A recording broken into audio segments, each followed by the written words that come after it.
வணக்கம் ஆன்மீக அன்பர்களே. நாம் இன்று காணவிருக்கும் பதிவு கருவூர் சித்தர் அருளிய பொன் ஆவாரை என்று சொல்லக்கூடிய இந்த மூலிகையை கொண்டு அஞ்சனம் என்று சொல்லக்கூடிய இந்த சூட்சுமமான இந்த தூரதிருஷ்டி அஞ்சன பிரயோகத்தை நாம் எவ்வாறு செய்வது, அதன் மூலியமாக சிவனும் பார்வதியும் வேதம் சாஸ்திரம் என்று சொல்லக்கூடிய இந்த விஷயங்களை நாம் எவ்வாறு அறிந்து கொள்வது என்பதை பற்றி தான் கருவூர் சித்தர் நமக்கு அருளியிருக்கிறார். அதற்குண்டான பாடலில் முதலில் பார்ப்போம்.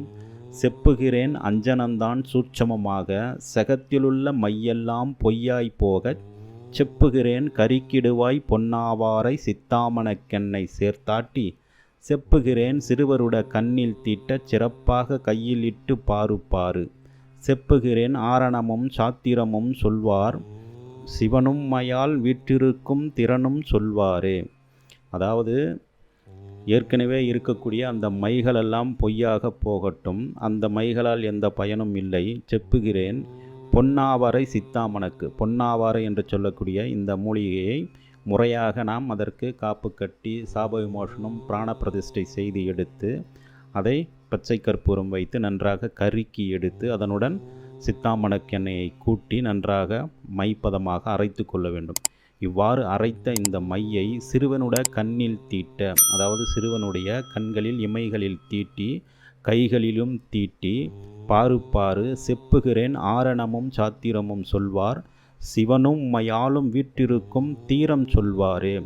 அதாவது இவ்வாறு தீட்டி பார்க்கும் பொழுது அந்த சிறுவர்கள் வேதம் சாஸ்திரம் போன்றவற்றை தெளிவாக சொல்லக்கூடிய கற்கக்கூடிய அந்த நிலையை எட்டுவது மட்டுமல்லாமல் சிவன் பார்வதி இருக்கும் நிலையையும் கூறுவார்கள். அதாவது சிவனும் பார்வதியும் இருக்கக்கூடிய நிலை, சிவசக்தியினுடைய சொரூபத்தை அதனுடைய நிலையை அவர்கள் அறிந்து நமக்கு விளக்குவார்கள். அந்த சிவசக்தியினுடைய நிலையானது நம்முடைய உடலிலும் இருக்கிறது, அண்டத்திலும் உள்ளது, பிண்டத்திலும் இருக்கிறது.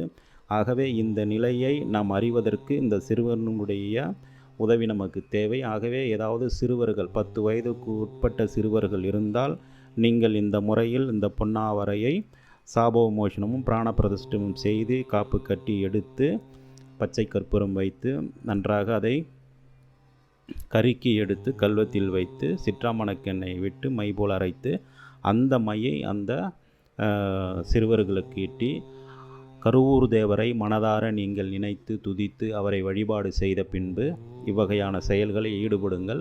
அப்பொழுதுதான் அந்த சித்தர் பெருமக்கள் கூறிய அந்த முறையை அவர்களுடைய ஆசியினால் மட்டுமே நாம் அதை சிறப்பாக காணவியலும். ஆகவே வாய்ப்புள்ளவர்கள் இந்த விஷயத்தை நீங்கள் செய்து பயனடைவீர்கள் என்று கூறி மீண்டும் அடுத்தது ஒரு நல்ல பதிவில் உங்களுடன் சந்திக்கிறேன். நன்றி, வணக்கம், வாழ்க வளமுடன்.